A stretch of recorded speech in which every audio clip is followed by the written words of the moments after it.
इति सम्प्राप्तित सुत मुनिसङ्घे मुहुर्मुहुः कुतूहलेन महता प्रोवाच मधुरं वचः। इस प्रकार बार बार प्रार्थना किए जाने पर सूत जी बहुत प्रसन्न होकर मुनियों के समूह से मधुर वचन बोले।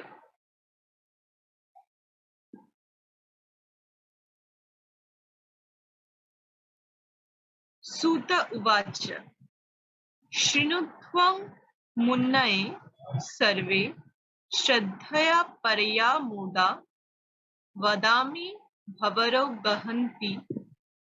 गधनी गीता मातृस्वरूपिणीम्।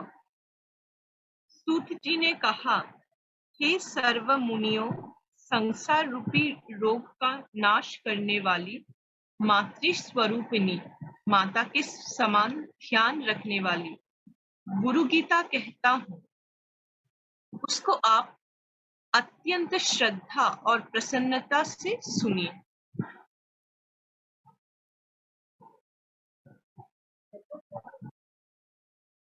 हाँ, साउंड क्लियर ना? ঠিক আছে। কি বলেছে? इस प्रकार बार बार प्रार्थना किए जाने पर, इस प्रकार बार बार प्रार्थना किए जाने पर सूर्य बहुत प्रसन्न होकर मुनियों के समूह से मधुर वचन बोले।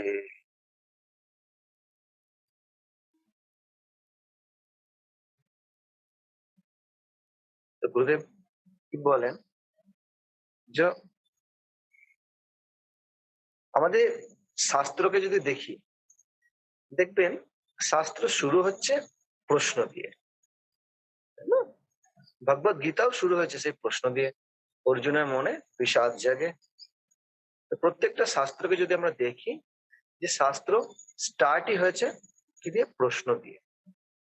কেউ প্রশ্ন করেছে, কেউ উত্তর দিয়েছে। তো যখন মনি ঋষি লোকজন, মনি ঋষিগণ যখন এসছে সূর্যের কাছে, সূর্যকে বারবার প্রার্থনা করতে থাকে। তো বারবার প্রার্থনা করাতে সূর্য যখন কি করলেন, সূর্য बहुत प्रसन्न হয়েছে, খুব খুশি হয়েছে। इस प्रकार बार बार प्रार्थना किए जाने पर सूर्य बहुत ही प्रसन्न होकर मुनियों के समूह से मधुर वचन बोले। हाँ, তো যখন কেউ জানার যদি পিপাসা থাকে, তখনই জ্ঞান দেওয়া উচিত। আমাদের জীবনে দেখবেন যে অনেক সময় কি হয়, কেউ কোনো কথা বলে তো আমরা তাদেরকে জ্ঞান দিতে শুরু করে দিই। তো গুরুদেব বলে, আগে পুছে জিজ্ঞাসা যদি করে তখনই বলুন। জিজ্ঞাসা যদি না করে আপনার বলার কোনো প্রয়োজন নেই। বেশিরভাগ সময় কি হয়, মানুষ জীবনে কি করে আর কি না করে, কি ঘটছে আর কি ঘটেনি, নিজের জাহির করে, নিজে বক্তৃতা রাখার চেষ্টা করে, স্টেটমেন্ট। তার উত্তর শোনার কোনো প্রয়োজন নেই। সে উত্তর শোনার জন্য আপনাকে বলেনি, সে শুধু শোনাচ্ছে স্টেটমেন্ট। কি জেনেছে, কি সে জ্ঞান অর্জন করেছে, তার মতামত কি, সে কি বলতে চায়। এবং প্রত্যেকটা সেন্টেন্সে, প্রত্যেকটা কিছুতে আমি এবং আমিত্ব ছাড়া কিছু থাকে না। অপরপক্ষে যে শুনতে থাকে সে তখন কি করে, সে তখন জ্ঞান দিতে শুরু করে দেয় সঙ্গে সঙ্গে। এটা মানে ওটা, ওটা মানে সেটা, সেটা মানে তাই। আরে বাবা, তোকে যদি কেউ জিজ্ঞেস করে তখনই বল, জিজ্ঞেস যদি না করে বলার প্রয়োজন নেই। তাতে কি হয়, ব্যক্তি যদি পিপাসা থাকে তখনই আপনি তাকে জলপান করান, বিনা পিপাসাতে জলপান করানোর কোনো প্রয়োজন। খিদে আছে তখনই খাবার দিন, সেটা আমরা খাবারের কোনো মূল্যই থাকবে বিনা প্রয়োজন। তার জন্য আগের দিনে বলেছি মেহনত করো, মেহনত করার পরে তুমি খরচা করো, তখন তুমি টাকার প্রপার মূল্যায়ন করতে পারবে যে হ্যাঁ কোথায় কতটা খরচ করা উচিত। তো বিনা খিদেতে যদি আপনাকে খাবার দেওয়া হয়, বিনা পিপাসাতে জলপান করানো হয়, আর বিনা প্রশ্নতে যদি জ্ঞান দেওয়া শুরু করে, সে কি হয় না, জ্ঞানের কোনো অর্থ থাকে না, কোনো প্রয়োজন থাকে। আর কি হয়, দূরত্ব বাড়ে। কারণ আপনি তার আমিত্বতে গিয়ে আঘাত করেছেন, তার ইগোতে গিয়ে হার্ট করেছেন। কারণ কি, তার উত্তরের কোনো প্রয়োজন নেই, তার উত্তর শোনার কোনো প্রয়োজন নেই, সে উত্তর শোনার অপেক্ষাও করে না, কিন্তু আপনি তাকে শুনিয়েছেন। বুঝা গেল? তো যদি প্রশ্ন করে, তার যদি পিপাসা থাকে, সে জানার জন্য জিজ্ঞেস করেছে, তখন আমি তাকে উত্তর দিন। তখন কি হবে, আপনার প্রতি সম্মান বাড়বে, ভালোবাসা বাড়বে, আর আপনার উত্তর তার জীবনকে পরিবর্তন করবে, রিলেশন বন্ডিংও ঠিক হবে। আর আপনাকে জিজ্ঞেস করেনি, আপনি না জেনেই আপনি উত্তর দেওয়া শুরু করেছেন প্রশ্নের আগেই, তখন কি হয়, যখনই আপনি ইগোতে হার্ট করেন, তখনই কি হয়, তখনই দুজনের মধ্যে দূরত্ব তৈরি হয়, ডিস্টেন্স হয়। কারণ আপনার উত্তরের তার কোনো প্রয়োজন নেই। আর বেশিরভাগ সময় আমাদের তাই হয়। কেউ একটা কোনো কথা বলতে শুরু করেছে, আমরা আমাদের নিজের মতলবের কথা সেখান থেকে বার করিয়ে নিজের মতামত সেখানে দেওয়া শুরু করে। ওদের গীতা ডিসকোর্সে যখন হয়, তখন সুন্দরভাবে বলেছেন, দেখবেন যে কে হয়তো জিজ্ঞেস করলো যে তুমি, কে এসে আপনাকে বললো যে জানেন তো আমি চণ্ডীগড় গিয়েছিলাম, চণ্ডীগড় থেকে আসছি। অপরপক্ষে যাকে বলছে, সে যদি শুনে থাকে, সে যদি চণ্ডীগড় গিয়ে থাকে, তখন বলবে, আরে আমিও তো 1 মাস আগে গিয়েছিলাম। গুরুদেব বলছে, আরে বেবকুফ, তুঝে কন বলা, তোকে কে জিজ্ঞেস করেছে তুই 1 মাস আগে গিয়েছিলিস কি না গিয়েছিলিস? সে তোকে এসে শুধু শোনাচ্ছে, তুই শুনে নে না।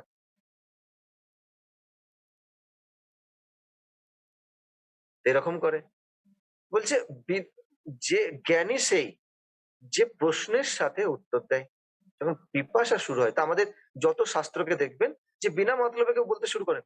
পার্বতীর মনে প্রশ্ন জেগেছে, তখন ভগবান শিব বলতে শুরু করেছে। তাই প্রত্যেকটা শাস্ত্র, প্রত্যেকটা গ্রন্থ শুরুই হয়েছে প্রশ্ন থেকে। আর বিনা প্রশ্নতে যে বলে, তার থেকে সে হচ্ছে কম বুদ্ধিমান। আর বিনা মতলবে যে বলতে শুরু করে, তার থেকে বেবকুফ পৃথিবীতে আর কেউ নেই।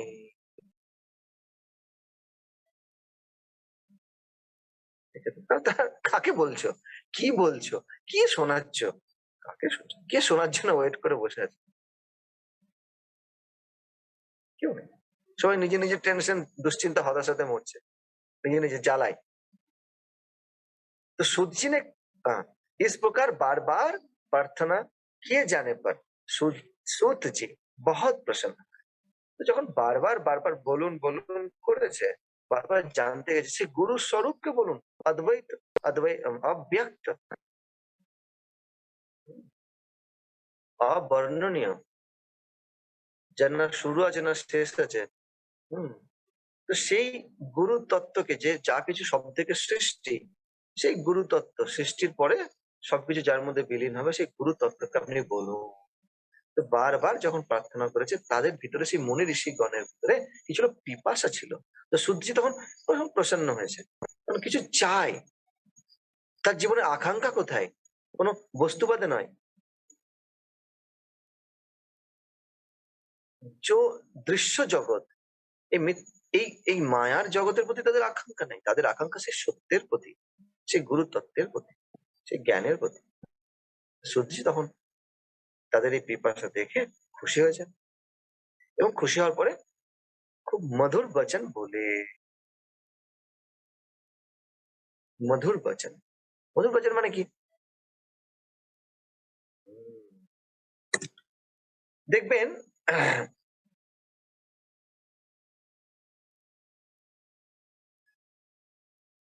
শহদ, মধু জলের মতো করে গড়িয়ে যায় না, ধীরে ধীরে যায়।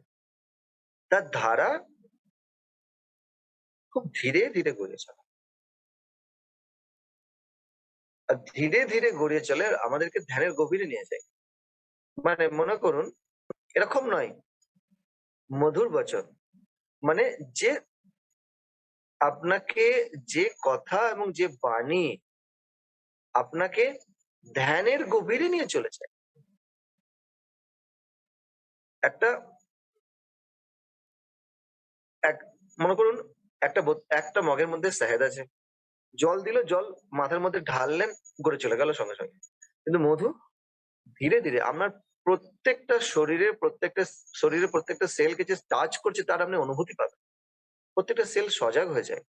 অনেক সময় দেখবেন গুরুদেব মেডিটেশন করায়, ধ্যানের সময় অনেক সময় গুরুদেব বলেন যে কোনো তেল জাতীয় ধারা বা কোনো শহদ যেন মাথা থেকে টপকাচ্ছে, যাতে কি, যাতে আমরা পুরো সজাগ হয়ে যাই এবং প্রত্যেকটা সেলকে যেন স্পর্শ করছে।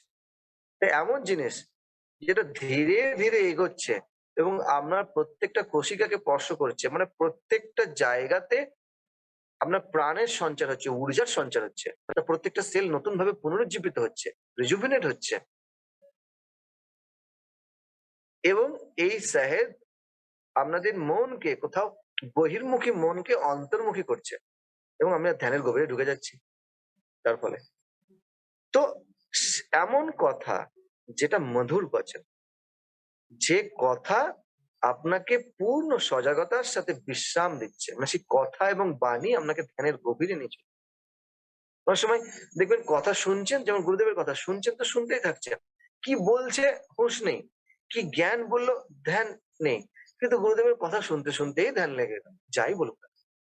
তো এই বচন হলো মধুর বচন, যে বচন আপনাকে পূর্ণ সজাগতার সাথে বিশ্রাম দিচ্ছে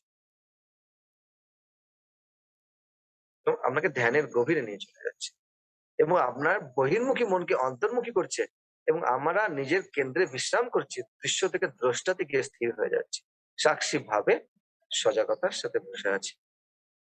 তো সেই বচনে হলো মধুর বচন। তো বারবার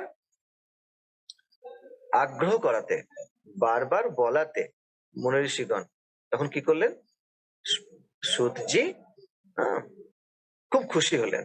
খুশি হওয়ার পরে মধুর বচন বলনে লাগে।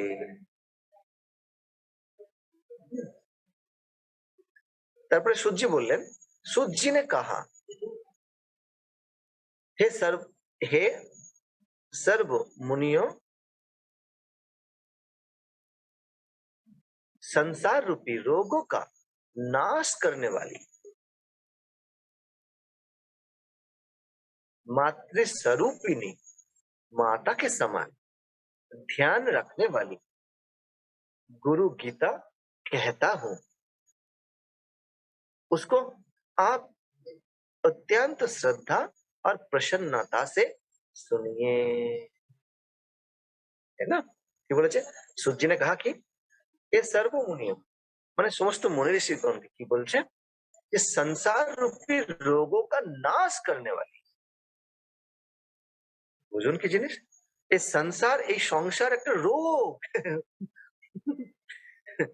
এই সংসার রূপী রোগों का নাশ करने वाली। সংসার মানে কি, মানে ছেলে বউ, মা বাবা, চাকরি বাকরি, বিজনেস, এটাই নয়। এই দৃশ্য জগতই হলো সংসারের। আমরা দৃশ্যতে আটকে থাকি, কে কি বললো, কে কি করলো, আমি কি করলাম, আমি কি বললাম। এই 5 ধরনের মানুষ আমাদের জীবনে থাকে, ফ্যামিলি মেম্বার্স, প্রতিবেশী, ফ্রেন্ড সার্কেল, জবের জায়গা, মানে যে কর্মক্ষেত্রের জায়গা, হ্যাঁ, আর অপছন্দের লোক। এই 5টা লোক নিয়ে, মানে 5টা জায়গা নিয়ে আমাদের পুরো জীবন। এই 5 ধরনের লোকই আমাদের চারিপাশে থাকে। আর 5 ধরনের লোক যা যা কাজ করে, যা যা করে, করে চলেছে, এবং আমি স্বয়ং তার মধ্যে। তো আমরা সেই ঘটনাতে, ব্যক্তিতে, বস্তুতে, পরিস্থিতিতে আটকে থাকি। এটা কেন বললো, এটা কেন করলো, এটা কেন করলো, আমি কেন করলাম, এটা পারফেক্ট করলাম, এটা ভুল হলো, এটা ঠিক হলো, আমাকে বেরোতে হবে, ওকে বেরোতে হবে, এটা করলো, ওটা করলো, সেটা করলো। তা আমরা আমাদের পুরো চারিপাশে একটা কি জাল বুনে রেখে দিই, নিজের প্রতি, আশেপাশে মানুষের প্রতি, নিজের প্রতি, আশেপাশে মানুষের প্রতি, প্রত্যেকের একটা ধারণা। আমি যাকে একটা দেখি, দেখবেন আমাদের আমাদের বুদ্ধি বিচার করতে থাকে এবং তার বিষয়ে একটা ধারণা করি, হ্যাঁ কি না? একটা টোটোওয়ালা যাচ্ছে, তার বিষয়ে আপনার একটা ধারণা, একটা সবজিওয়ালা, তার বিষয়ে আপনার একটা ধারণা, আপনার বন্ধু বান্ধব, অপছন্দের লোক, তাদের বিষয়ে একটা ধারণা, এরকম ও এরকম। এবং এই ধারণা দেখবেন সবসময় পাল্টাতে থাকছে। আজকে মনে হচ্ছে খুব ইগো, কালকে মনে হবে না না খুব ভালো, পরশুদিন মনে হবে না না ঠিক আছে ঠিক আছে, তারপর দিন মনে হবে আরে না না মেশাই যাবে না, তারপর দিন মনে হবে আরে এটা ছাড়া চলবেই না। আমাদের ধারণা সবসময় পাল্টাতে থাকে, কিন্তু আমরা তবুও এই ধারণাতেই আটকে থাকি এবং মস্ত হয়ে থাকি। মস্ত মানে এটাই সত্য, অসত্যটাকে সত্য বলে, হ্যাঁ, ভেবে বসে থাকি এই হলো মায়া। আর আমাদের আশেপাশে একটা ধারণা, প্রত্যেকটা ব্যক্তি বস্তু পরিস্থিতির উপরে একটা ধারণা বানিয়ে রেখে, তা এই হলো সংসার, যে সবকিছু বদলে চলেছে কিন্তু তবুও সেটাকে স্থির ভাবি, তাই না? প্রত্যেকটা ব্যক্তি বস্তু পরিস্থিতির বিষয়ে ধারণা কন্টিনিউ বদলায় কিন্তু তবুও সেটাকে স্থির ভাবি যখন সেটা আসে। এই তো হলো সংসার। তো সবকিছু বদলাচ্ছে তবু সেটাকে কি ভাবছি? স্থির ভাবছি। তো হোয়াট ইজ পার্মানেন্ট এমন আর হোয়াট ইজ টেম্পোরারি তার বিষয়ে জ্ঞান না থাকা,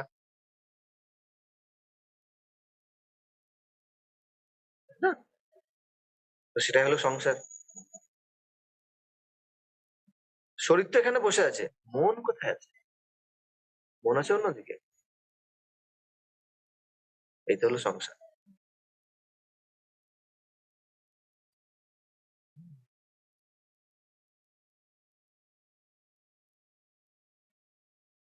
বোঝা গেল? তো কি বলেছে যে सूत ने कहा हे सर्व मुनियों,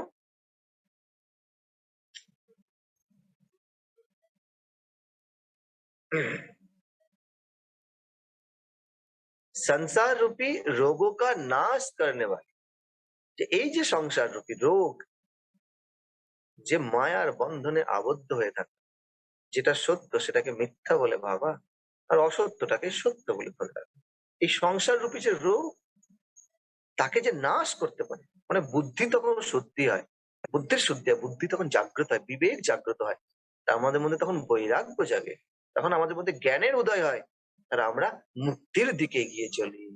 তখন আমাদের অ্যাডভান্স কোর্স কমপ্লিট। যখন সংসার রূপী রোগের যখন নাশ হয় তখনই অ্যাডভান্স কোর্স শেষ, তাই না? বিবেক, বৈরাগ্য, ষট সম্পত্তি আর মোক্ষ, যখন আমার সংসার রূপী রোগ শেষ হয়ে যায়। আর কি বলেছে? মাতৃস্বরূপিणी, माता के समान ध्यान रखने वाली, মাতৃস্বরূপিনী মানে যে মায়ের মতো ধ্যান রাখে। শাস্ত্রে বলে মাতার স্থান একজন পিতার স্থানের থেকে 10 গুণ উপরে, আর একজন গুরুর স্থান মাতার স্থানের থেকেও 10 গুণ উপরে। গুরু মাতা, গুরু পিতা, গুরু বন্ধু, বলে গুরু সখা, সবকিছু গুরু, সবকিছু গুরুই আপনার গাইড, গুরুই আপনার পথ প্রদর্শক, গুরুই আপনার সেই সংসাররূপী সাগরকে পার করে নিয়ে যাচ্ছে।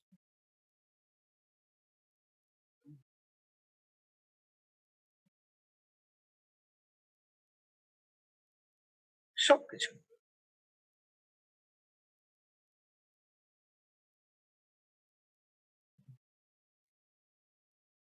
मातृस्वरूपिणी, মাতাকে সমান ধ্যান রাখতে পারি। গুরু মায়ের থেকেও বেশি ধ্যান রাখে। একটা মা যতটা ধ্যান রাখে একটা নিজের বাচ্চাকে, তার থেকে কয়েক 10 গুণ নয়, তো আমি তো বলি কয়েক হাজার গুণ বেশি ধ্যান রাখে। এবং প্রতিটা জায়গাতে গুরু আমাদের সেবা করে, আমরা গুরু সেবা করি না, গুরু আমাদের সেবা করে বিভিন্ন পরিস্থিতির মধ্যে দিয়ে আমাদেরকে নিয়ে গিয়ে আমাদের সামনে সেই সেই লোকদেরকে পাঠায়, সেই সেই সিচুয়েশনের মধ্যে দিয়ে আমাদেরকে নিয়ে চলে যায় যাতে আমরা মজবুত হয়। আমাদের জীবনে সঠিক কি, কোনটা করা উচিত আর কোনটা করা উচিত নয়, তা আজকে আমরা এই সংসারে আবদ্ধ থেকে আমরা মনে হচ্ছে যেন এটাই ঠিক এবং এটাই ভুল।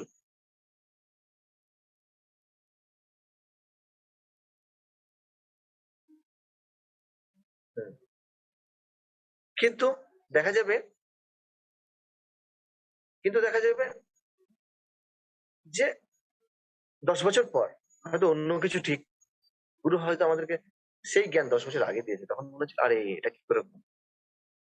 তাই গুরু আমাদের পথ প্রদর্শক, গুরু সবকিছু। তাই গুরু আমাদের মায়ের থেকে হাজার গুণ খেয়াল রাখে, হাজার গুণ খেয়াল রাখে। তো মাতৃস্বরূপিणी মানে माता के समान ध्यान रखने वाली, गुरु गीता कहता हो, তাই সে গুরু গীতাকে এবার উনি বলবেন। गुरु गीता कहता हूँ।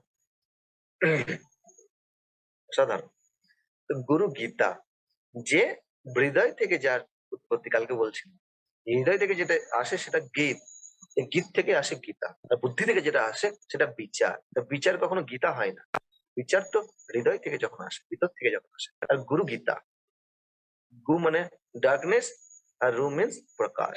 আমাদের ভিতরে অন্ধকারের অবসান হয়, আমাদের ভিতরে যত কিছু মাল আবরণ বিক্ষেপ শেষ হয়ে যায়, শরীরে মাল, মনের বিক্ষেপ বা চেতনার আবরণ শেষ হয়ে যায়, দৃশ্য থেকে আমরা দ্রষ্টাতে স্থির হয়ে যাই, আমাদের ভিতরে যে প্রকাশ তার সাথে আমরা একাত্ম হয়ে যাই, আমাদের ভিতরে যে গুরু তত্ত্ব তার সাথে আমরা একাত্ম হয়ে যাই।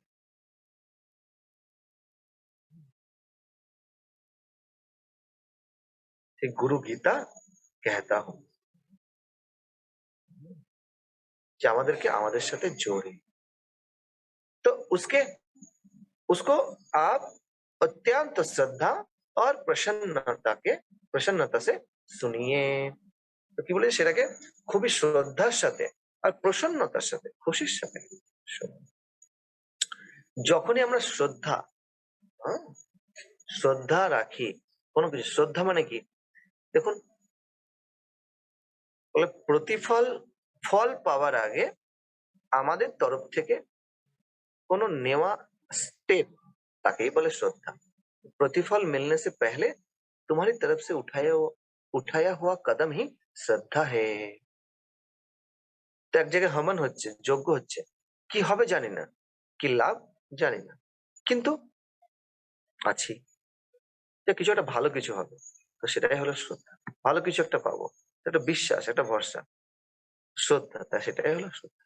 তো যখনই আমরা শ্রদ্ধার সাথে কিছু করি তখন কি হয়, তখন আমরা সহজেই সেই গুরু তত্ত্বের সাথে এক হয়ে যেতে পারি। শ্রদ্ধা দরকার, তখন আমরা সজাগ হয়ে যাই। তো সজাগতা যদি ধরে রাখতে চাই, শ্রদ্ধা প্রয়োজন। শ্রদ্ধা ছাড়া, প্রেম ছাড়া, ভক্তি ছাড়া সজাগতা আসে। আর শ্রদ্ধা, ভক্তি অথবা প্রেমের সাথে যখন সজাগতা মিশে যায় তখন আমাদের মন বর্তমানে থাকে। যখন বর্তমানে থাকে তখন আমরা প্রসন্ন হয়ে যাই, খুশি হয়ে যাই, আর অটোমেটিক্যালি আমরা সেই নিজের অন্তরাত্মার সাথে, নিজের কেন্দ্রে বিশ্রাম করি, অন্তরাত্মার সাথে যুক্ত হয়ে যায়, আমরা সেই গুরু তত্ত্বের সাথে যুক্ত হয়, সেই পরম তত্ত্ব সাথে আমরা এক হয়ে যাই। শ্রদ্ধা খুবই জরুরি, এটা আমাদের সম্পত্তি। এরকম নয় যে জোর করে কে বাড়াবো, আমাদের ভিতরেই আছে। কি বলেছে, उसको आप अत्यंत श्रद्धा और प्रसन्नता से सुनिए। তোকে খুবই শ্রদ্ধা, ভক্তি ও প্রসন্নতার সাথে, খুশির সাথে শোনো, ঠিক আছে না?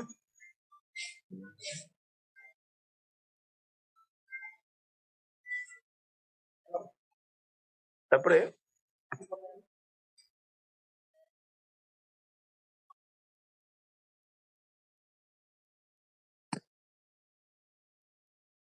प्राचीन काल में